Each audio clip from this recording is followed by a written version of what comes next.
Hoje vamos analisar um caso aterrorizante que vai te deixar impactado. Então assista a este vídeo até o final. A história trágica que aconteceu em 1995, em Nova York, tirou a vida de uma jovem de 21 anos. O que começou como um incêndio misterioso transformou-se em um dos relatos mais horríveis de crueldade imaginável. A história de uma vítima cujo único erro foi confiar nas pessoas erradas. A brutalidade foi esmagadora. A desumanidade além de qualquer compreensão.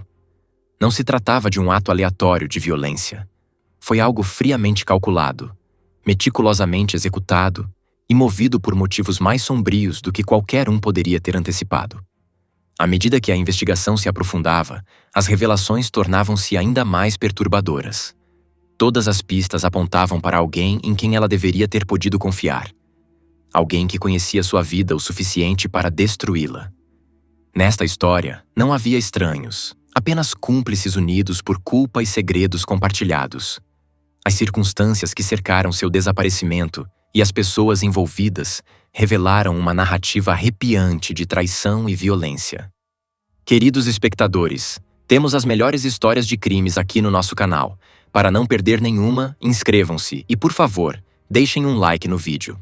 O pai de Kimberly, Thomas Antonakos, era um empresário bem-sucedido que valorizava profundamente sua única filha. Sua vida mudou para sempre quando recebeu notícias preocupantes dos colegas de Kimberly.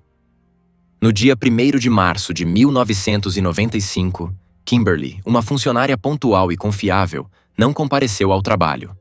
Seus colegas, alarmados com a ausência fora do comum, entraram em contato com Thomas. Seus temores aumentaram quando Thomas revelou que também não conseguia falar com Kimberly desde a noite anterior.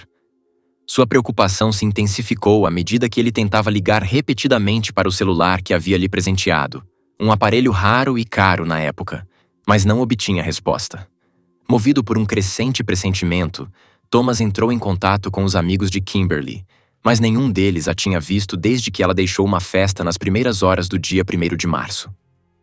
Apesar de seus esforços, Thomas encontrou pouca ajuda imediata. Ao procurar a polícia, eles inicialmente descartaram seus temores, sugerindo que Kimberly, sendo adulta, poderia simplesmente ter passado a noite em outro lugar e que logo retornaria. Essa resposta fez pouco para acalmar as preocupações de Thomas, que decidiu tomar o assunto em suas próprias mãos. Seu instinto paterno e determinação inabalável o levaram a iniciar uma investigação pessoal. A situação tomou um rumo incomum quando a mãe de Kimberly, que havia voado da Flórida ao saber do desaparecimento da filha, buscou a ajuda de uma vidente. Seguindo o conselho de uma amiga, a mãe angustiada procurou alguém com reputação de possuir habilidades sobrenaturais. As palavras da vidente foram ao mesmo tempo um raio de esperança e uma revelação arrepiante. Ela afirmou que Kimberly estava viva, mas em um estado enfraquecido e desidratado, mantida em cativeiro por pessoas que ela conhecia. A vidente também alertou sobre um líder entre os sequestradores, alguém cujo nome começava com a letra J. Essa informação, embora não convencional, mais tarde despertaria clamor público e influenciaria a investigação. Kimberly Antonakos nasceu em 1974 na vibrante e sempre mutável cidade de Nova York, um lugar cheio de oportunidades e desafios. Como filha única de Thomas Antonakos e sua esposa, Kimberly era o centro do mundo deles, e seu nascimento marcou o início de uma jornada preciosa para a pequena família. Seu pai, Thomas, era um pioneiro no emergente mundo da computação, um campo que começava a moldar o futuro. Com seu trabalho árduo e sucesso, Kimberly cresceu em um lar que, embora privilegiado, estava firmemente enraizado nos valores de humildade e gratidão. Ambos os pais vinham de origens modestas e estavam determinados a transmitir à filha o senso de resiliência, integridade e bondade. A infância de Kimberly foi marcada por amor, estabilidade e alegria. Mesmo após o divórcio dos pais, um ponto de virada significativo em sua vida, ela conseguiu manter laços fortes tanto com a mãe quanto com o pai. Quando sua mãe decidiu mudar-se para a Flórida com um novo parceiro, Kimberly tomou a decisão ponderada de permanecer em Nova York com o pai. Essa escolha refletia sua maturidade e a profunda conexão que compartilhava com ele. A relação entre eles se fortaleceu ainda mais à medida que enfrentavam a vida juntos, e Thomas trabalhava incansavelmente para proporcionar a Kimberly todas as oportunidades para prosperar. Desde cedo, a personalidade brilhante e magnética de Kimberly a destacava. Ela era uma criança alegre e extrovertida que exalava calor e carisma. Sua pura habilidade natural de se conectar com as pessoas a tornava querida entre amigos, familiares e professores. Ela tinha uma curiosidade insaciável sobre o mundo, sempre ansiosa para aprender e vivenciar coisas novas. À medida que Kimberly crescia, também cresciam sua beleza e graça. Na adolescência, havia se transformado em uma jovem deslumbrante, cujo sorriso radiante iluminava qualquer ambiente. Sua beleza exterior só era equiparada à sua bondade e compaixão interiores.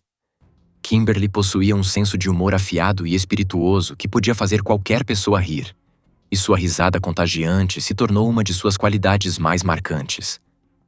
Ela mantinha uma crença inabalável na bondade das pessoas, um traço que a tornava admirada e profundamente amada por todos que a conheciam. Além de seu carisma e calor humano, Kimberly era uma pessoa extremamente determinada e ambiciosa. Em 1994, matriculou-se no College of Staten Island, cheia de entusiasmo e esperança pelo futuro. Abraçou a vida universitária com empolgação, ansiosa para expandir seus horizontes e traçar seu próprio caminho. Kimberly era apaixonada por seus estudos, e sua determinação em ter sucesso ficava evidente em sua abordagem tanto para a sua vida acadêmica quanto para suas metas pessoais. Thomas fez questão de garantir que ela tivesse acesso a uma educação de qualidade, atividades extracurriculares e um ambiente acolhedor que permitisse explorar suas paixões e talentos.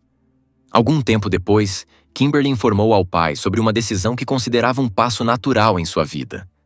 Ela queria morar sozinha. Embora essa revelação enchesse Thomas Antonakos de uma mistura de orgulho e preocupação, ele entendeu que sua filha estava se tornando independente. Respeitando seus desejos, embora com certa apreensão, ele escolheu não se opor. Em vez disso, decidiu garantir que sua nova situação de moradia fosse o mais segura e confortável possível. Fiel à sua promessa, Thomas comprou um apartamento bem equipado para Kimberly em um bairro desejável da cidade. Para proteger ainda mais seu bem-estar, Thomas tomou medidas extensas para garantir sua segurança. O apartamento foi equipado com um sistema de alarme de última geração, e sabendo que ela às vezes chegaria tarde em casa, ele providenciou uma vaga de estacionamento em uma garagem segura, bem em frente ao prédio. Ele até presenteou Kimberly com um celular e um pager, um luxo raro na época, para que pudessem permanecer em contato constante. Seus cuidados meticulosos eram uma prova de seu profundo amor e preocupação pela filha, especialmente por causa da experiência limitada dela com o mundo além de sua criação protegida. Kimberly, no entanto, estava determinada a traçar seu próprio caminho. Ela não apenas se destacava academicamente, como também trabalhava meio período para sustentar sua independência. Apesar das ofertas do pai para envolvê-la nos negócios da família, Kimberly escolheu seguir suas próprias ambições. Conseguiu um cargo de meio período como contadora em uma empresa de boa reputação, equilibrando o trabalho com seus estudos universitários. Durante esse período, ela aproveitou a vida típica de uma estudante universitária, frequentando festas, socializando com amigos e abraçando a independência que buscara por tanto tempo. Apesar das sugestões ocasionais do pai para voltar a morar com ele, manteve firme sua decisão de permanecer sozinha. Seu desejo de independência, no entanto, levou a um desdobramento inesperado e devastador no início de 1995. A natureza gentil e confiante de Kimberly ficou evidente quando ela ofereceu sua casa a uma amiga, Liz Pace, e à família de Liz, enquanto o apartamento deles passava por reformas. O apartamento de Kimberly se tornou um espaço animado e acolhedor, cheio de refeições compartilhadas, risadas e companheirismo. Numa noite, Kimberly e Liz decidiram ir a uma festa juntas. As duas jovens passaram um tempo escolhendo suas roupas, aplicando maquiagem e arrumando o cabelo antes de saírem. Segundo Liz, a festa foi divertida. As amigas dançaram, riram e se divertiram bastante. Mais tarde, Kimberly as levou de volta para casa em seu Honda Accord branco, modelo de 1994. No entanto, naquela noite, Kimberly não acompanhou Liz até o apartamento. Ela mencionou que tinha alguns assuntos pendentes a resolver e saiu após abraçar sua amiga. Essa foi a última vez que Liz viu Kimberly. Quando Kimberly não voltou para casa e nem entrou em contato com ninguém, seu pai, consumido pela preocupação, foi até a garagem de estacionamento próxima ao apartamento dela. Lá, fez uma descoberta perturbadora. O carro de Kimberly estava desaparecido. No chão da garagem, perto da parede, ele notou um pequeno objeto brilhante. Um brinco dourado. Reconhecendo-o como parte de um par que havia dado para Kimberly, ele o guardou no bolso e seguiu para o apartamento dela, na esperança de obter respostas. Para sua decepção, Kimberly não estava em casa. Em vez disso, ele encontrou Liz, o namorado dela, Joshua Torres, e o filho pequeno do casal, todos aparentando surpresa e preocupação com o desaparecimento de Kimberly. Joshua se ofereceu para ajudar nas buscas, afirmando que já estava procurando por ela. Tomado pelo desespero, Thomas foi imediatamente à polícia. Ele insistiu que algo havia acontecido com sua filha, mas os policiais mantiveram a posição de que ela poderia ter saído voluntariamente e voltaria em breve. Frustrado, mas sem desistir, Thomas decidiu refazer os passos de Kimberly por conta própria. Ele voltou a falar com Liz, que confirmou que o brinco dourado encontrado por Thomas era realmente de Kimberly e havia sido usado por ela na noite do desaparecimento. Thomas então iniciou uma busca incansável, visitando os lugares que Kimberly frequentava e conversando com várias pessoas na tentativa de reconstruir seus últimos movimentos conhecidos. Enquanto isso, Joshua sugeriu procurar pelo carro de Kimberly, imaginando que isso pudesse dar alguma pista. A cada hora que passava, a determinação de Thomas aumentava. Na terceira visita à delegacia, ele estava inflexível na sua exigência de que a polícia agisse imediatamente. Sua persistência finalmente chamou a atenção de um detetive que, comovido pela angústia do pai, concordou em investigar, apesar de o protocolo indicar o contrário. O primeiro passo do detetive foi reconstruir as atividades de Kimberly no dia 28 de fevereiro. Ela tinha ido à faculdade pela manhã e, em seguida, ao seu trabalho de meio período. Depois de trabalhar algumas horas, voltou para casa, onde jantou com amigos. Mais tarde, naquela noite, foi à festa com Liz. A linha do tempo colocava Kimberly e Liz de volta ao apartamento por volta das 4 da manhã. Liz entrou, mas Kimberly saiu em direção à garagem de estacionamento, alegando que tinha assuntos urgentes a resolver, algo que permaneceu um mistério. No apartamento e na garagem associados ao desaparecimento de Kimberly Antonakos, a polícia realizou uma busca minuciosa, mas não encontrou nenhuma evidência ou sinais de luta. Não havia impressões digitais estranhas, o que sugeria duas possibilidades. Ou o local havia sido meticulosamente limpo, ou o autor do crime havia agido usando luvas. Aumentando o mistério, tanto o carro de Kimberly quanto o motorista pareciam ter desaparecido sem deixar rastros. A única pista física era o brinco dourado que seu pai havia encontrado próximo à parede da garagem. Os investigadores também analisaram as atividades financeiras de Kimberly, examinando sua conta bancária em busca de pistas. A última transação registrada com seu cartão bancário havia ocorrido na noite anterior ao desaparecimento, o que praticamente descartava a possibilidade de que Kimberly tivesse fugido por conta própria. Diante dessas conclusões, os detetives começaram a suspeitar de crime e teorizaram que Kimberly havia sido sequestrada. À medida que a investigação ganhava força, mais agentes se juntaram ao caso. Com poucas pistas a seguir, a polícia considerou, de maneira não oficial, as informações fornecidas pela vidente consultada pela mãe de Kimberly. Embora tais práticas não fizessem parte do procedimento padrão, não era inédito que as autoridades recorressem a pessoas com supostas habilidades sobrenaturais, em casos onde havia escassez de evidências. Apesar de essas colaborações raramente serem divulgadas, às vezes forneciam pistas úteis. As primeiras testemunhas ouvidas foram os hóspedes de Kimberly, Liz e Joshua. Seus depoimentos forneceram detalhes importantes, embora intrigantes. Os detetives descobriram que na manhã de 1º de março, 65 ligações haviam sido feitas do telefone fixo de Kimberly. Esse detalhe surpreendeu os investigadores, mas Joshua explicou que havia feito as ligações ele mesmo.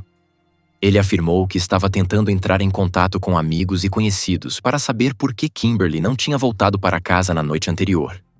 Joshua enfatizou que considerava Kimberly como uma irmã mais nova e que estava profundamente preocupado com sua segurança. O depoimento de Liz também se mostrou valioso para reconstruir a aparência de Kimberly na noite em que desapareceu. Ela descreveu as roupas que Kimberly estava usando, o que permitiu às autoridades criar uma descrição detalhada para um anúncio público. Além disso, tatuagens distintivas no corpo de Kimberly foram registradas como sinais de identificação.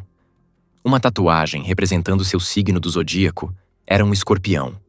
A outra, localizada na cintura, era um símbolo de infinito estilizado como duas figuras nuas posicionadas paralelamente. Essas marcas únicas eram cruciais para os esforços de identificação. Os detetives iniciaram uma busca extensa pelo carro desaparecido de Kimberly, vasculhando ferros velhos, desmanches e outros locais onde veículos poderiam ser desmontados ou vendidos. Apesar dos esforços, nenhuma pista do veículo foi encontrada. Eles também tentaram rastrear seu telefone celular, mas essa linha de investigação não trouxe resultados. Os investigadores pediram ao pai de Kimberly, Thomas, que prestasse muita atenção a quaisquer cartas ou telefonemas incomuns que pudesse receber, pois sequestradores frequentemente entram em contato com familiares para exigir resgate. No entanto, nenhuma comunicação desse tipo ocorreu, deixando a família Antonakos em um estado doloroso de incerteza. Tudo mudou nas primeiras horas de 4 de março. Por volta das 2 da manhã, os serviços de emergência receberam um chamado relatando um incêndio em uma grande casa abandonada, localizada no número 86 da Woodhaven Avenue, no Queens. O incêndio exigiu o esforço de várias equipes de bombeiros para ser controlado. Depois de extinto, os bombeiros fizeram uma descoberta sombria no porão: um corpo carbonizado. Peritos forenses determinaram que os restos mortais pertenciam a uma mulher de cerca de 20 anos de idade. Embora o corpo estivesse gravemente queimado, algumas características distintas sobreviveram, incluindo uma parte do longo cabelo preto e os restos de fita adesiva ao redor da cabeça da vítima. As pernas dela haviam sido amarradas e as mãos estavam presas atrás das costas. O aspecto mais horrível da descoberta foi revelado durante a autópsia. As evidências sugeriam que a mulher ainda estava viva quando o incêndio começou, pois seus pulmões estavam cheios de fumaça. Ela havia sido queimada viva, um detalhe que horrorizou os investigadores e ressaltou a crueldade do crime. Inicialmente, acreditava-se que o corpo era de Kimberly, mas a confirmação exigia a comparação com registros dentários. Os especialistas também observaram a presença de tatuagens compatíveis com as descrições fornecidas pelos entes queridos de Kimberly: o escorpião e o símbolo de infinito. Uma comparação subsequente com os registros dentários da clínica dela confirmou os piores temores de sua família e da equipe de investigação. Kimberly Antonakos havia sido encontrada morta. O local onde seu corpo foi encontrado e as circunstâncias de sua descoberta apontavam para um ato criminoso deliberado. O cheiro de gasolina permanecia no ar, e estava claro que o incêndio havia sido provocado intencionalmente para destruir evidências. A casa abandonada, desprovida de quaisquer outras pistas, parecia ter sido escolhida especificamente para garantir que restassem vestígios mínimos do crime. Mais tarde, surgiram detalhes adicionais que acrescentaram uma dimensão inquietante à investigação. Um morador local, que frequentemente passeava com seu cachorro perto da casa abandonada, relatou um comportamento incomum de seu animal nos dias que antecederam o incêndio. O cachorro, normalmente calmo, ficava agitado e latia incessantemente sempre que passavam pela propriedade. O homem havia ignorado o comportamento na época, mas, em retrospecto, parecia indicar que algo sinistro estava acontecendo na casa mesmo antes do incêndio. Após o incêndio e a trágica descoberta do corpo de Kimberly, ficou evidente o motivo pelo qual o cachorro havia demonstrado tanto interesse pela casa abandonada. Kimberly, desesperada para se libertar, provavelmente havia lutado e chamado por ajuda. O cachorro, com sua audição aguçada, captou sons fracos vindos do porão. Sons que passaram despercebidos aos ouvidos humanos. Essa constatação dolorosa acrescentou mais uma camada de tristeza a um caso já devastador. Quando os policiais interrogaram o proprietário da casa, mais detalhes sobre o local vieram à tona. O homem explicou que havia visitado a propriedade várias vezes nos últimos dias. Ele estava tentando vender a casa e verificava regularmente seu estado. Recolhia correspondências e cuidava de outras tarefas de manutenção. No entanto, ele admitiu que nunca havia inspecionado o porão, optando apenas por examinar o exterior e os andares principais. Chocado e visivelmente abalado, o proprietário expressou arrependimento, afirmando que teria agido se tivesse ouvido ou visto algo suspeito. Sem uma direção clara, os investigadores decidiram reinterrogar Joshua Torres.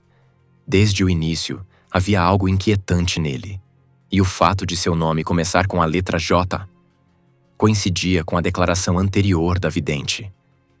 Durante esse segundo interrogatório, Joshua revelou um detalhe que havia omitido anteriormente: o nome de um homem que ele havia tentado contatar no dia do desaparecimento de Kimberly. Esse indivíduo, conhecido pelo apelido sinistro de Psycho, era um cidadão alemão que já havia tido um relacionamento amoroso com Kimberly. A nova pista levou os detetives a investigar mais a fundo. Logo foi descoberto que Psycho, cujo nome verdadeiro foi revelado durante o inquérito, havia imigrado para os Estados Unidos ainda criança com seus pais. À medida que crescia, envolveu-se com uma gangue e acumulou antecedentes criminais que incluíam roubo e agressão. Os detetives acreditaram ter encontrado um suspeito viável e rapidamente o detiveram para interrogatório. No entanto, durante o interrogatório, algo inesperado aconteceu. Psycho foi informado da morte de Kimberly e sua reação surpreendeu os investigadores. Ele parecia genuinamente arrasado, não apenas negando envolvimento no crime, mas demonstrando um luto visível e profundo por sua perda. Para avaliar sua sinceridade, os detetives levaram Psycho até a cena do crime. Sua reação não deixou dúvidas. Suas emoções eram genuínas, e ele não apresentou nenhum comportamento que indicasse culpa. Além disso, investigações adicionais confirmaram seu álibi para a noite do desaparecimento de Kimberly, descartando-o conclusivamente como suspeito. Mais uma vez, o caso chegou a um beco sem saída. Em seu desespero, a família de Kimberly recorreu mais uma vez à vidente em busca de orientação. Desta vez, a vidente afirmou ver 4 pessoas envolvidas no crime. Ela alegou que os sequestradores haviam tentado estabelecer contato com a família, mas não conseguiram por razões desconhecidas. Além disso, a vidente sugeriu que o sequestro não tinha a intenção inicial de terminar em tragédia, mas que as circunstâncias haviam saído de controle. Ela concluiu com uma previsão enigmática. A resolução do caso estava iminente. Na tentativa de reacender o interesse público e obter novas pistas, o pai de Kimberly, Thomas, anunciou uma recompensa de $10.000 por informações que levassem à captura dos responsáveis. Embora Thomas não fosse um homem inclinado a acreditar em cartomantes ou videntes, sua dor e desespero o tornaram disposto a considerar qualquer possibilidade. O comentário da vidente sobre os sequestradores terem tentado, sem sucesso, entrar em contato com ele permaneceu em sua mente. O que teria impedido essa comunicação? Refletindo sobre isso, Thomas se lembrou de um detalhe aparentemente insignificante do dia em que Kimberly desapareceu. Ele recordou que verificou sua secretária eletrônica repetidamente, esperando ouvir a voz de Kimberly. Não havia mensagens, exceto por 2 gravações em branco. Na época, ele havia descartado isso como falhas técnicas, mensagens silenciosas sem som. No entanto, ao rememorar as palavras da vidente, começou a se perguntar se aquelas mensagens em branco não teriam sido uma tentativa dos sequestradores de se comunicar. Enquanto isso, 5 dias após a descoberta do corpo de Kimberly, os investigadores localizaram o carro dela. O veículo havia sido estacionado em uma área residencial tranquila, não muito longe da cena do crime. A descoberta reacendeu a esperança na investigação, já que o carro poderia potencialmente conter evidências. No entanto, o veículo havia sido meticulosamente limpo, sem deixar impressões digitais ou outros vestígios forenses utilizáveis. Os únicos itens dignos de nota foram fios de cabelo de Kimberly e um brinco correspondente encontrado no interior do compartimento do passageiro. Embora promissores à primeira vista, esses achados não trouxeram avanços significativos. À medida que a investigação se arrastava, uma sombra de suspeita sombria caiu sobre Thomas. Começaram a circular rumores de que sua riqueza e sucesso poderiam estar ligados ao crime organizado. Algumas pessoas de seu círculo social chegaram a insinuar que suas supostas conexões com o submundo teriam trazido tragédia à sua família. Essas acusações, embora infundadas, acrescentaram mais um fardo a um pai já destroçado pela perda da filha. Thomas, um homem íntegro, ficou devastado com as insinuações de que seu sucesso teria de alguma forma contribuído para a morte de Kimberly. As especulações incessantes e a falta de progresso na investigação deixaram os entes queridos de Kimberly em profunda angústia. Apesar desses desafios, Thomas permaneceu firme em sua determinação de descobrir a verdade. Ele se apegava à crença de que as respostas estavam ao alcance, movido por seu amor inabalável pela filha e pela esperança de que a justiça prevaleceria. O entristecido Thomas Antonakos negou veementemente qualquer envolvimento na trágica morte de sua filha. Detetives, utilizando seus canais investigativos, realizaram uma análise minuciosa das acusações que circulavam sobre os supostos vínculos de Thomas com atividades criminosas. Após uma verificação extensa, ficou claro que os rumores eram infundados. Thomas era um empresário respeitável que conduzia seus negócios de forma transparente e nenhuma evidência o ligava a atividades ilícitas. Essa revelação trouxe alguma clareza à investigação, mas fez pouco para aliviar a angústia da família. Em julho de 1995, ocorreu um avanço inesperado no caso quando a polícia prendeu um jovem por roubo em uma residência na cidade de Nova York. Durante o interrogatório, o detido ofereceu informações surpreendentes sobre o assassinato de Kimberly Antonakos. O suspeito afirmou ter ouvido de um conhecido que alguns amigos dele haviam sequestrado e, em seguida, matado Kimberly, queimando-a viva. O nome que ele forneceu causou choque na equipe de investigação. Era ninguém menos que Joshua Torres, o mesmo homem que havia morado no apartamento de Kimberly, ajudado nas buscas por ela e se apresentado como um amigo preocupado. Os detetives não perderam tempo e chamaram Joshua para um novo interrogatório. Torres inicialmente manteve sua inocência, negando qualquer envolvimento no crime. No entanto, à medida que o interrogatório avançava, ele cometeu um deslize crucial. Ao tentar afastar as suspeitas, comentou: "Se eu tivesse sido o sequestrador, eu teria alimentado a Kim." Essa observação aparentemente casual chamou a atenção imediata dos detetives. As circunstâncias da morte de Kimberly, especificamente sua desidratação e fome, não haviam sido divulgadas ao público, nem mesmo ao pai dela. Apenas alguém com conhecimento íntimo do crime poderia saber disso. Apesar dessa revelação, os investigadores sabiam que precisavam de provas mais concretas para construir um caso contra Joshua. Ao investigar seu histórico, descobriram um passado preocupante. Torres tinha ficha criminal com múltiplas prisões e nenhum emprego estável. Ele vivia da renda de sua namorada, Liz, que era colega de quarto de Kimberly. Enquanto Liz trabalhava para sustentar a casa, Torres passava aqui a maior parte do tempo em casa cuidando do filho do casal. Essa rotina lhe dava bastante tempo para planejar e executar um crime. A familiaridade de Torres com a rotina diária de Kimberly fazia dele um autor ideal. Ele sabia quando e onde encontrá-la, e tinha a oportunidade de escondê-la na casa abandonada onde seu corpo foi posteriormente encontrado.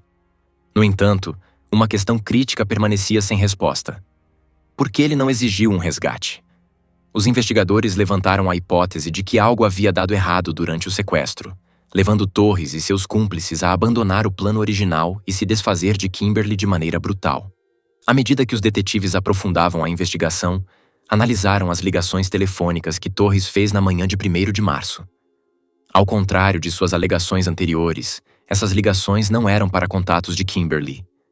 Em vez disso, eram para uma série de números aleatórios sem conexão aparente com ela. Além disso, a análise de sua atividade no pager revelou várias mensagens enigmáticas enviadas no mesmo dia, aumentando ainda mais as suspeitas. As evidências contra Torres continuavam a se acumular, e os detetives finalmente sentiram que tinham elementos suficientes para confrontá-lo. Desta vez, eles estrategicamente informaram que o ex-namorado de Kimberly, inicialmente suspeito, havia sido completamente descartado. Pressionaram Torres com uma linha de questionamento cuidadosamente planejada, e sob essa pressão, ele começou a ceder. Torres admitiu saber sobre o sequestro de Kimberly e declarou-se culpado por ser cúmplice. No entanto, insistiu que não havia previsto que os acontecimentos tomariam um rumo tão trágico. Segundo Torres, o plano original era simples: exigir um resgate e libertar Kimberly assim que o dinheiro fosse pago. Mas o esquema desmoronou quando os sequestradores ficaram frustrados com o que perceberam como falta de resposta de Thomas. Na realidade, Thomas não havia recebido nenhuma mensagem de resgate. Embora os sequestradores tenham ligado para sua secretária eletrônica e deixado uma gravação, a mensagem não foi salva, provavelmente devido a uma falha técnica. Acreditando que Thomas estava ignorando suas exigências, os raptores entraram em pânico. A intensa atenção pública em torno do desaparecimento de Kimberly, agravada por reportagens da mídia mencionando a afirmação da vidente sobre um suspeito com nome iniciado por J, só aumentou o medo deles. Sentindo-se encurralados, decidiram matar Kimberly e destruir as provas incendiando a casa abandonada. Torres revelou ainda que os sequestradores ficaram paranoicos devido à ampla cobertura midiática do caso. A menção de um suspeito cujo nome começava com J os afetou diretamente, pois implicava nele e aumentava seu senso de vulnerabilidade. O efeito cascata dessas ações criou uma trágica e quase mística cadeia de eventos. Um círculo vicioso que acabou levando à morte de Kimberly. Apesar de sua confissão, Torres negou o envolvimento direto no assassinato de Kimberly. Em vez disso, apontou para seus cúmplices, afirmando que eles agiram por conta própria. Ele foi libertado sob fiança enquanto os investigadores continuavam reunindo provas. No entanto, antes que o caso contra ele pudesse avançar, Torres desapareceu sem deixar rastros. Acrescentando mais um elemento à trama, o homem que havia implicado Torres, identificado como José, foi assassinado pouco depois. José levou um tiro na nuca em estilo de execução, enquanto caminhava com sua esposa. Durante entrevistas subsequentes, a viúva de José revelou que seu marido desconfiava profundamente de Torres. Ele teria gravado conversas com ele e estava planejando denunciá-lo às autoridades. Essa revelação acrescentou uma nova camada de intrigas a um caso já complicado. Ela afirmou que José sentia culpa pelo sequestro de Kimberly e insistiu que não havia incendiado a casa. Segundo ela, ele lhe confessou suas ações em particular e expressou o desejo de contar toda a verdade à polícia. Os investigadores usaram as mensagens de pager e os depoimentos de várias fontes para montar o quadro completo do crime. Descobriu-se que 4 homens estavam envolvidos: Joshua Torres, Júlio Negron, José Negron, primo de Júlio, e Nicolas Lebretti, também conhecido como Jay. Cada um deles tinha antecedentes criminais, e suas conexões com Kimberly acrescentavam uma camada profundamente perturbadora ao caso. Júlio, ao que tudo indica, havia namorado Kimberly e até chegado a pedi-la em casamento, pedido que ela recusou. Embora parecesse ter aceitado publicamente sua decisão, seu apego persistente a ela parecia ter sido um fator em seu envolvimento. Joshua Torres, por sua vez, tinha um passado muito mais sombrio, incluindo envolvimento em casos de sequestro de crianças, violência contra menores e posse ilegal de armas. Apesar desses crimes graves, ele havia escapado com penas leves. Nicolas Lebretti, apelidado de Jay, havia sido libertado recentemente sob fiança graças à intervenção de sua mãe. Ele também havia evitado uma sentença mais severa por crimes que poderiam tê-lo colocado atrás das grades por anos. As ações do grupo na noite do sequestro de Kimberly foram assustadoramente deliberadas. Depois que Kimberly voltou da festa, eles a emboscaram no estacionamento, tendo-a perseguido e esperado pelo momento certo, quando ela estivesse sozinha. Empunhando uma arma para intimidá-la, amarraram suas mãos, cobriram sua boca, olhos e ouvidos com fita adesiva e a forçaram a entrar no porta-malas do carro. A partir daí, a transportaram para a casa abandonada, onde sua vida teria um fim horrível. No porão, a amarraram a uma cadeira, chegando até a tirar seus sapatos para evitar que ela fizesse barulho que pudesse atrair atenção. O grupo tentou justificar suas ações para Kimberly, dizendo que seu pai lhes devia dinheiro e que ela seria libertada assim que ele pagasse o resgate. Júlio foi encarregado de cuidar dela, garantindo que tivesse comida, água e calor. No entanto, ele abandonou seu posto por medo das consequências, deixando Kimberly sem sustento ou aquecimento por 3 dias. A jovem, deixada sozinha, começou a sucumbir à desidratação e ao frio. Apesar de sua condição debilitada, ela se agarrou à vida, sua resiliência evidente mesmo sob as circunstâncias extremas. Enquanto isso, Joshua gravou uma mensagem de resgate exigindo $775 mil pelo retorno seguro de Kimberly.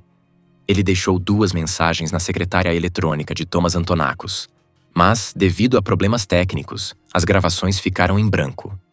Os sequestradores, sem saber disso, acreditaram que Thomas estava ignorando suas exigências, o que alimentou sua frustração e paranoia. A cobertura da mídia sobre o caso, particularmente a menção da vidente a um suspeito com nome começando com J, só aumentou o medo deles de serem capturados. No dia 4 de março, quando o grupo voltou ao porão e encontrou Kimberly inconsciente, presumiram que ela havia morrido. Como a polícia estava ativamente procurando por ela, Torres decidiu que o melhor seria se livrar das provas. Ele derramou gasolina sobre ela, e depois de beijá-la e sussurrar, "A vida é uma droga", ateou fogo. Foi uma tentativa sombria e equivocada de apagar rastros, marcando o trágico fim da vida de Kimberly. À medida que os investigadores se aprofundavam no caso, souberam por Liz, colega de quarto de Joshua, que ele havia usado ela como álibi.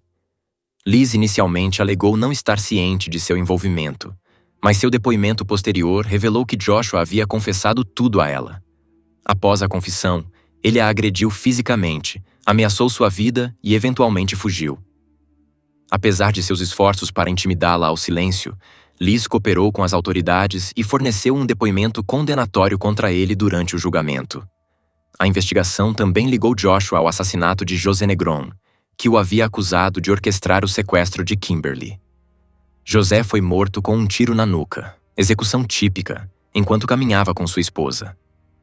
Antes de sua morte, José teria gravado conversas com Joshua, com a intenção de denunciá-lo. Embora Joshua permanecesse como suspeito do assassinato de José, os investigadores não tinham provas suficientes para incriminá-lo pelo crime.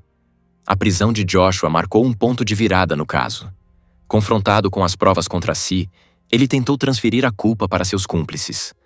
Os investigadores aproveitaram essa estratégia, colocando os antigos amigos uns contra os outros.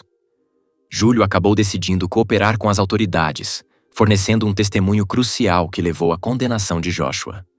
Júlio admitiu ser cúmplice, mas insistiu que não participou do assassinato de Kimberly. O julgamento que se seguiu foi longo e carregado de emoções. Joshua Torres foi condenado pelo assassinato de Kimberly, bem como por acusações de incêndio criminoso, sequestro e cárcere privado. O júri deliberou por 10 horas antes de anunciar o veredicto. Joshua foi sentenciado a 58 anos de prisão, garantindo que não teria direito à liberdade condicional antes de 2053. Nicolas Lebretti recebeu a mesma sentença, enquanto Júlio Negron, acusado apenas como cúmplice, recebeu uma pena de 2 a 6 anos. Para Thomas Antonakos, o veredicto trouxe uma medida de encerramento. Embora não apoiasse a pena de morte para os culpados, acreditando que era muito branda, ele encontrou algum consolo em saber que enfrentariam as consequências de seus atos. Tragicamente, o alívio de Thomas foi breve. Em 2005, ele faleceu de câncer. As consequências do caso foram sombrias para todos os envolvidos. Júlio cumpriu 2 anos antes de ser libertado, enquanto Nicolas, sujeito a repetidos abusos na prisão, morreu de AIDS após apenas 2 anos encarcerado. Joshua permanece preso, com sua data de soltura sendo um futuro distante e incerto.